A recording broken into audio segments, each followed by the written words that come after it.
परदेस जाके परदेसिया, ये गलियां ये चौबारा, यहाँ आना ना। नमस्कार दोस्तों, आज हम बात कर रहे हैं भारत रत्न से सम्मानित लेजेंड सिंगर लता मंगेशकर जी की, जिन्होंने बॉलीवुड में एक लंबा सफर तय किया। लगभग 8 दशकों तक बॉलीवुड की मोस्ट डिमांडिंग सिंगर के तौर पर सेवा देने वाली लता जी के करियर में कई बार उतार चढ़ाव देखने को मिले। कभी किसी चीज को लेकर उन पर आरोप लगाए गए तो कभी उन्होंने दूसरों पर आरोप लगाए। आज की इस वीडियो में हम बेहद ही सरल और मधुर स्वभाव के सिंगर रफी साहब और लता जी के बीच हुई एक छोटी सी कहासुनी के बारे में बताएंगे। आखिर क्यों दोनों के बीच मनमुटाव हुआ, जिसकी वजह से 4 सालों तक दोनों ने एक साथ सिंगल गाना तक नहीं गाया था, और फिर कैसे दोनों के बीच आई दूरी को मिटाया गया था, और फिर कैसे दोनों ने एक साथ गाने के लिए हाँ कहा। तो बने रहिए हमारे साथ वीडियो के अंत तक।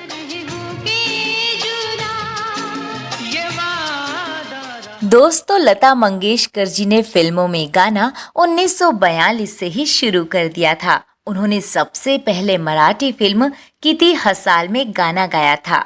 उसके बाद उन्होंने बॉलीवुड में फिल्म महल के गाने आएगा आने वाला से शुरुआत की। ये गाना सुपर हिट साबित हुआ। इसके बाद से लता मंगेशकर जी ने एक के बाद एक बड़े हिट्स दिए थे।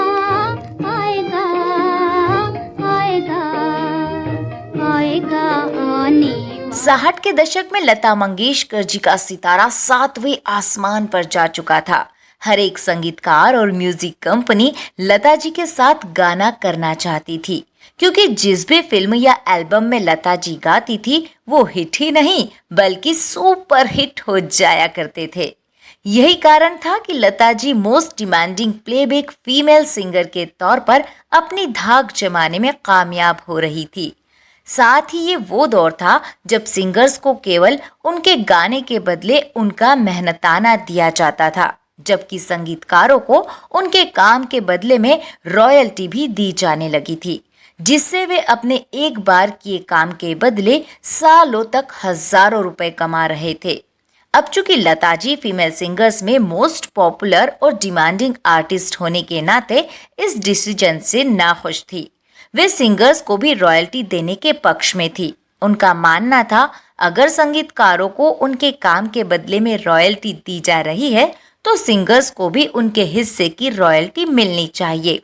इसलिए उन्होंने म्यूजिक कंपनीज के खिलाफ मुहिम छेड़ दी। या तो वे रॉयल्टी दे, अदरवाइज वे उनके साथ काम कभी नहीं करेंगे। मिलती है जिंदगी में मोहब्बत कभी कभी। हालांकि इस मुहिम का संगीतकारों और म्यूजिक कंपनीज ने खूब विरोध करना शुरू कर दिया था, लेकिन सिंगर्स की मीटिंग्स और उनका विरोध बढ़ रहा था।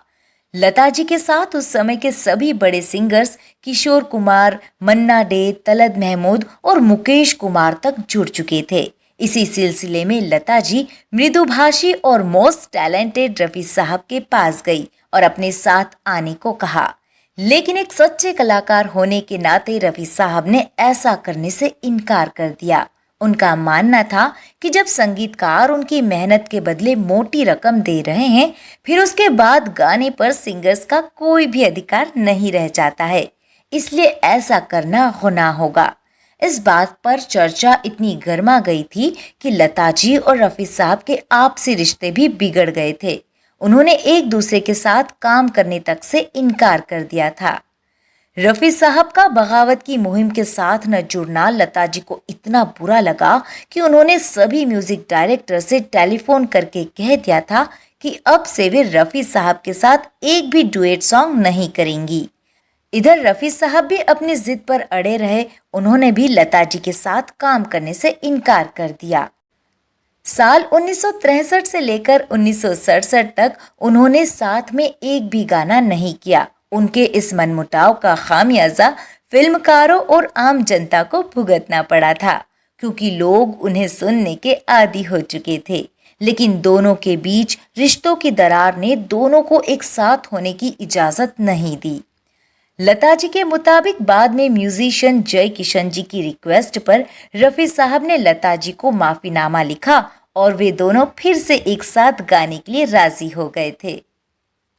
साल 1967 में संगीतकार एस.डी. बर्मन के लिए एक संगीत समारोह रखा गया था, जिसमें लता जी और रफी साहब ने एक साथ लाइव परफॉर्मेंस देकर अपनी पुरानी लड़ाई को खत्म कर दिया था।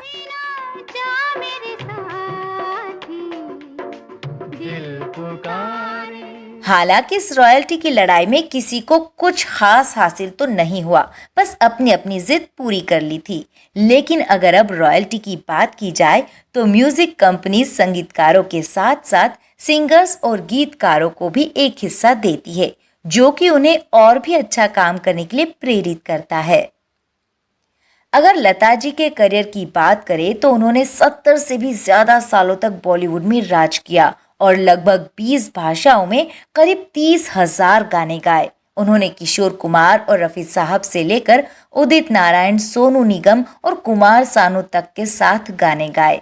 वे आज भले ही इस दुनिया में नहीं हैं, लेकिन उनकी आवाज का जादू लोगों के दिलों में आज भी राज करता है। लता जी जैसी गायकी की प्रतिभा शायद ही अब दोबारा देखने को मिल सके। दोस्तों, हम लता जी और रफी साहब की गायकी की कला को दिल से सलाम करते हैं।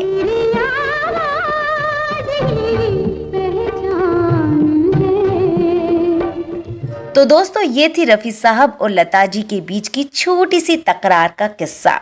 वीडियो अच्छा लगा हो तो लाइक, शेयर और चैनल को सब्सक्राइब जरूर करें। मिलते हैं एक और ऐसे ही किस्से और कहानी के साथ। तब तक के लिए नमस्कार।